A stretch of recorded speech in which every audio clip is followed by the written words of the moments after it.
Eorzea is a realm filled with dangerous enemies, and by choosing a tank role, you've decided to face your foes straight on, defending your allies from harm. This comes with many responsibilities, but when played well, tanks are an immovable wall that enemies break their weapons upon, while you deal sizable amounts of damage in return. In this beginner's guide to tanking, you'll learn how to make sure you and your allies come out of your trials victorious and avoid having your adventures meet an untimely end.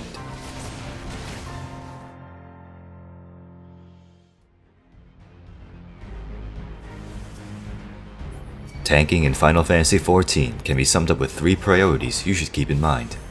Number 1. Maintain aggro and positioning. Have all the enemy's attention focused on you and you alone, and face them away from the party so that frontal attacks are pointed away from your allies. If you do end up losing the aggro of an enemy, get them attacking you again and have them facing away from the party as quickly as possible without compromising the safety of your team. Number 2. Keep yourself alive. Tanks have various ways to keep themselves from taking too much damage, either from activated abilities, passively blocking and parrying enemy attacks, or simply moving out of the way from area effect. Effective use of these cooldowns and properly executing the mechanics of a fight will reduce the stress on your healer and avoid any panic moments where you lose a large portion of your health in a short amount of time. Number 3. Deal as much damage as you can, but without compromising the previous 2 priorities. All 3 tank jobs have offensive abilities and ways to maximize their DPS, and dealing a lot of damage is one of the main factors in generating Enmity. However, make sure you're not jeopardizing allies while doing so. Dealing the most damage in the party doesn't mean much when the healer's down and enemies are wreaking havoc in the back line.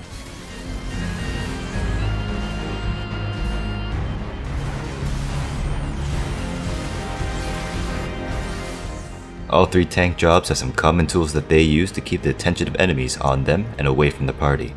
The first is the ranged attack that generates bonus enmity and is good for engaging foes or getting the attention of enemies attacking your allies. They also have abilities that generate enmity in an area of effect, capturing the attention of multiple enemies at the same time. Tanks also have 3 3-step weapon skill combos. One is usually used for generating additional enmity on a single target, while the other 2 usually provide additional damage or other utilities that the tank can provide for the team. Tanks also have access to crowd control, such as stuns or silences, to disable dangerous enemies for a short amount of time. Defensive abilities usually come in one of 3 types. The first are tank stances, that reduces the damage you deal while also making it easier for you to take damage from your enemies. The second are active abilities that provide percentage damage reduction for a short amount of time, and the third type usually increases a stat such as block or parry rate. Offensive abilities follow the same structure of stances, percentage buffs, and active abilities as well. Here's an example pull.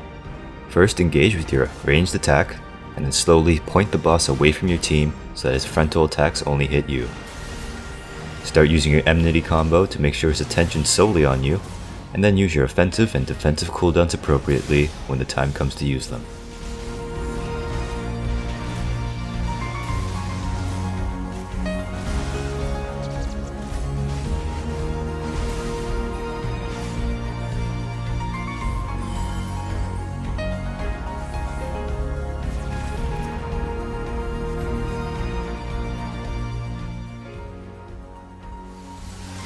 Enmity is a measure of how committed an enemy is to attacking you, and having the highest enmity in the party is important for a tank.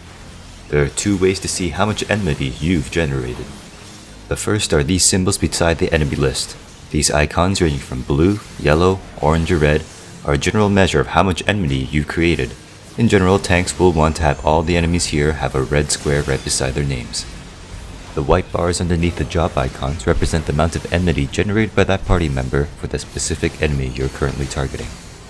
From here, you can determine which ally is generating large amounts of aggro and whether or not you need to add extra skills to make sure they don't rip aggro off you. Keeping track of aggro is pretty simple when there's a single boss or enemy in the room. However, many dungeon mobs come in groups of 3 or more, and keeping track of all of them can be a bit of a hassle sometimes. But most of these problems can be solved by repeatedly using your AoE enmity generator.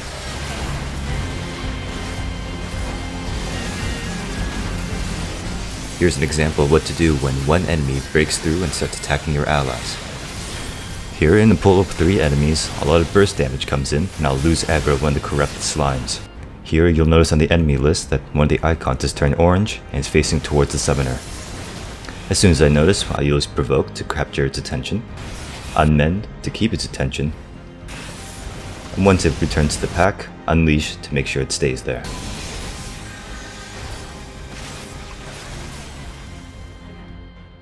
And those are the basics to tanking in Final Fantasy XIV.